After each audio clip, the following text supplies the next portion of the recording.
Bonjour, pour ce nouveau numéro, nous allons aujourd'hui vous présenter le livre L'envol du moineau d'Amy Belding Brown.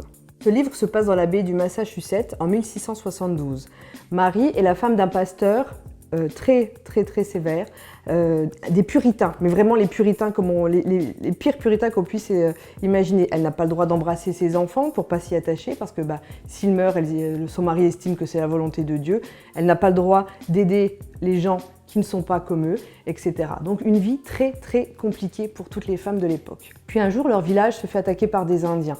Pour eux, c'était des sauvages.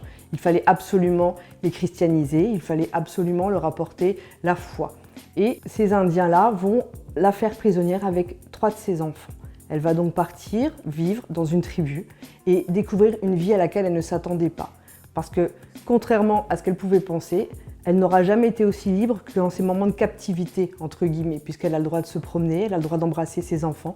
Elle découvre une liberté que les femmes n'avaient pas dans la société civilisée, entre guillemets, de Boston. Au bout de quelques mois, quand elle est libérée, elle arrive à Boston et elle retombe dans sa vie d'avant.